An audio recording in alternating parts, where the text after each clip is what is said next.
Hello, welcome. Next video में आपका स्वागत है जो कि फाइनेंशियल अकाउंटिंग की क्लास 11th की कॉमर्स स्टूडेंट की सीरीज़ है। इसके अंदर हमने काफ़ी टॉपिक्स तो चैप्टर 1 से कवर कर लिए थे जो कि है इंट्रोडक्शन टू अकाउंटिंग। अब इस सीरीज़ का जो नेक्स्ट वीडियो है उसमें हम टॉपिक्स कवर करेंगे, वो हैं आपके ब्रांचेस ऑफ अकाउंटिंग। तो अकाउंटिंग में 3 तरीके की ब्रांचेस होती हैं। पहली आती है फाइनेंशियल अकाउंटिंग, सेकंड होती है कॉस्ट अकाउंटिंग, थर्ड आती है मैनेजमेंट अकाउंटिंग। अब वन बाय वन हम इसे समझते हैं। तो फाइनेंशियल अकाउंटिंग इस ब्रांच का पर्पस होता है कि सारे फाइनेंशियल ट्रांजैक्शंस को रिकॉर्ड करना। फॉर एग्ज़ाम्पल, जो भी प्रॉफिट अर्न किया या फिर लॉस हुआ उस बिजनेस में, उस अकाउंटिंग पीरियड जो 1 ईयर का अकाउंटिंग पीरियड होता है उसमें वो सब चीज़ें लिखना। सेकंड, फाइनेंशियल पोजीशन उस बिज़नेस की क्या है at the end of accounting period, वो चीज़ को हमें इसमें फाइंड करना। फाइनेंशियल इन्फॉर्मेशन जो कि मैनेजमेंट को चाहिए और इंटरेस्टेड पार्टीज़ को चाहिए, वो इन्फॉर्मेशन देना इस फाइनेंशियल अकाउंटिंग में। मतलब मनी से रिलेटेड जो भी ट्रांजैक्शन है फाइनेंशियल, जो जिससे हम फाइनेंशियली प्रॉफिट और लॉस पता लगा सकते हैं, वो इस ब्रांच में हम रिकॉर्ड करते हैं। नेक्स्ट ब्रांच आती है कॉस्ट अकाउंटिंग। कॉस्ट अकाउंटिंग का पर्पस ये होता है कि इसमें हम एनालाइज करते हैं एक्सपेंडिचर को और असर्टेन मतलब फाइंड करते हैं हम कॉस्ट को उस वेरियस प्रोडक्ट की जो कि फर्म मैन्युफैक्चर कर रही है, और उस प्राइस को हम फिक्स करते हैं। फॉर एग्जांपल, एक फर्म जो है वो टॉयज़ बना रही है, तो उसका प्राइस क्या रखना है, मार्केट में उस टॉय का प्राइस क्या होगा, तो वो हम ये कॉस्ट एनालिसिस करते हैं। मतलब कॉस्ट अकाउंटिंग में देखते हैं कि उसमें रॉ मटेरियल कितना लगा, उसमें लेबर के चार्जेस कितने लगे, उसमें मैन्युफैक्चरिंग कॉस्ट कितनी लगी। ये सब चीज़ें हम पहले डिसाइड करते हैं, एनालाइज करते हैं और उस प्रोडक्ट का प्राइस को हम फिक्स करते हैं। इससे क्या होता है, जब हम ये चीज़ों का एनालाइज करते हैं कि रॉ मटेरियल कितना है, तो हम कंट्रोल कर सकते हैं उसकी कॉस्ट को, कि अगर इसके अंदर भाई वेस्टेज ज़्यादा हो रही है रॉ मटेरियल की, तो वो चीज़ को हम एनालाइज करके कम कर सकते हैं और नेसेसरी कॉस्ट की जो इन्फॉर्मेशन है वो मैनेजमेंट को दे सकते हैं ताकि वो अपने डिसीजंस ले सकें। नेक्स्ट आता है मैनेजमेंट अकाउंटिंग। मैनेजमेंट अकाउंटिंग एक बहुत बड़ा टॉपिक है, एक अलग से ही एक सब्जेक्ट है जो कि आप अपने सेमेस्टर्स में बीकॉम में आगे पढ़ेंगे। सो मैनेजमेंट अकाउंटिंग का पर्पस ये होता है कि मैनेजमेंट के जो डिसीजंस होते हैं, उनकी पॉलिसीज़ जो होती हैं उसमें हेल्प करना। मैनेजमेंट अकाउंटिंग में बेसिकली रूल्स, पॉलिसीज़, जो एक्शंस हैं, डिसीजंस हैं, वो लेने में जो हेल्प करते हैं वो मैनेजमेंट अकाउंटिंग होती है। अब नेक्स्ट टॉपिक है qualitative characteristics of accounting information. जो ये अकाउंटिंग इन्फॉर्मेशन है इसकी क्या करेक्टरिस्टिक्स होनी चाहिए। सबसे पहले ये रिलायबल होनी चाहिए। रिलायबल का मतलब होता है कि यूज़र जो है उस इन्फॉर्मेशन पे डिपेंड हो सकता है, मतलब वो इतनी एक्यूरेट होनी चाहिए, फ्री फ्रॉम एरर होनी चाहिए, और वो फेथफुली मतलब हम उसको प्रेजेंट कर सकें, वो इतनी कैपेबल होनी चाहिए। तो मतलब रिलायबल का सिंपल ये मतलब है कि वो फ्री फ्रॉम एरर होनी चाहिए, हर यूज़र उसको समझ पाए। दूसरी आती है रिलेवेंस। रिलेवेंस मतलब वो इतनी रिलेवेंट होनी चाहिए कि मतलब टाइम रिलेवेंट होनी चाहिए, और ताकि हम फीडबैक, प्रिडिक्शंस ये सब कर सकें।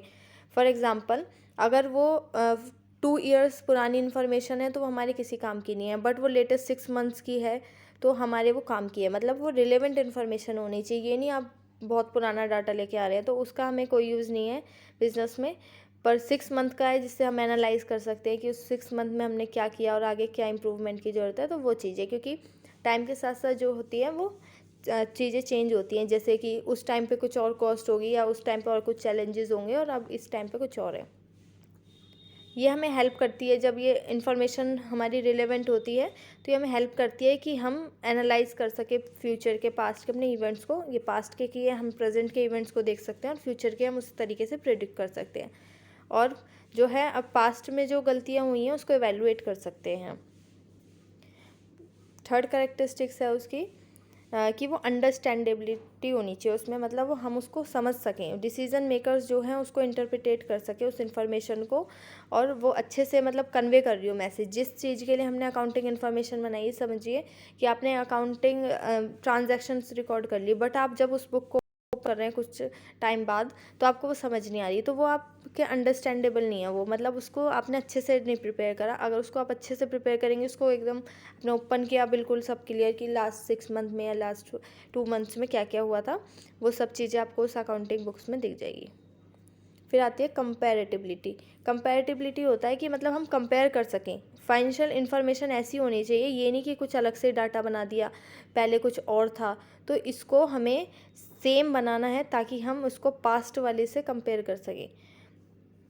तो यूज़र्स का सबसे पहले ये होता है कि वो फाइनेंशियल जो रिपोर्ट्स बनी हैं फाइनेंशियल अकाउंट्स में, उसको मतलब हर पीरियड में एक सेम चीज़ कुछ होनी चाहिए ताकि हम उसको कंपेयर कर सकें लास्ट ईयर से। कॉमन यूनिट जिसको हम कह सकते हैं कॉमन यूनिट में मेजर्स होनी चाहिए, ये नहीं कि भाई रुपीज़ में थी लास्ट टाइम, इस बार हमने डॉलर्स में सारी डॉक्यूमेंट्स मतलब जो सारी ट्रांजैक्शंस कर ली वो सारी डॉलर में रिकॉर्ड कर ली, बट लास्ट टाइम तो ये रुपीज़ में थी, तो इसको बार बार ही कंपेयर करने के लिए हमें कन्वर्ट करना पड़ेगा, तो इसको पहले ही हम कंपेरेबल बनाएंगे।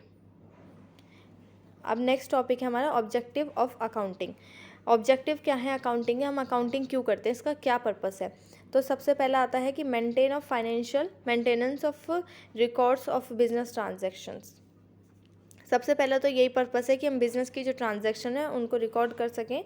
तो जो अकाउंटिंग होती है वो यूज़ करी जाती है ताकि हम सिस्टमेटिक रिकॉर्ड कर सकें फाइनेंशियल इन्फॉर्मेशंस को in the books of account में। सेकंड आता है हम कैलकुलेशन कर सकें प्रॉफिट एंड लॉस। एक बिज़नेस का पर्पस यही होता है कि उसको प्रॉफिट अर्न करना होता है, या फिर उस बिज़नेस में लॉस होता है तो हम उस चीज़ को कैसे कैलकुलेट करेंगे। तो सबसे अकाउंटिंग इन्फॉर्मेशन जो है हमारी अकाउंटिंग इसलिए ही ज़रूरी है।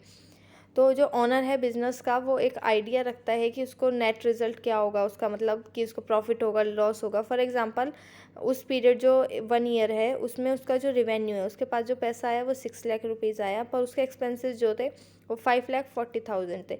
तो प्रॉफिट जो हो गया उसका वो 6 लाख माइनस 5,40,000 हो गया, मतलब 60,000 जो है उसका बच गया, तो वो प्रॉफिट हो गया। नेक्स्ट आता है कि फाइनेंशियल अकाउंटिंग हमारी इसलिए ज़रूरी है ताकि हम फाइनेंशियल पोजीशन देख सकें। फॉर एग्जांपल अगर आप किसी फर्म में इन्वेस्ट करना चाह रहे हैं तो आप ये चेक करेंगे कि वो फर्म जो है वो प्रॉफिटेबल है कि नहीं है। तो इसके लिए ही हमें ये दिखाना है कि हमारी फाइनेंशियल पोजीशन कैसी है, तो उसके लिए हमें अकाउंटिंग प्रिपेयर करनी होती है। अकाउंटिंग का एम ये होता है कि हम फाइनेंशियल पोजीशन को फाइंड कर सकें, और जो कि हमारी एसेट्स कितनी है, लाइबिलिटीज़ कितनी है अकाउंटिंग पीरियड के एंड में। Providing accounting information to its user. Accounting हम इसलिए भी करते हैं ताकि हम अपनी जो अकाउंटिंग इन्फॉर्मेशन है वो हमारे यूज़र्स को दे सकें। अब यूज़र्स कौन है ये हमने लास्ट वीडियो में पढ़ लिया था, अगर आपने वो वीडियो नहीं देखी है तो मैं डिस्क्रिप्शन में उसकी लिंक दे दूँगी। उसमें हमने पढ़ा है कि अकाउंटिंग इन्फॉर्मेशन के यूज़र्स कौन होते हैं। तो जैसे इंटरनल यूज़र्स, एक्सटर्नल यूज़र्स जो भी हैं उन सबको हमें इन्फॉर्मेशन देनी है, तो इसलिए हम अकाउंटिंग करते हैं। इसलिए भी ये ज़रूरी है ताकि हम ग्राफ, चार्ट, रिपोर्ट्स ये सब यूज़र्स को दे सकें ताकि वो डिफरेंट मतलब अपनी सिचुएशन के अकॉर्डिंग डिसीजंस ले सकें। अब ये जो नेक्स्ट टॉपिक है हम वो नेक्स्ट वीडियो में कवर करेंगे। Thank you for watching this video, and next video को आप रेफर करें आगे के टॉपिक्स के लिए।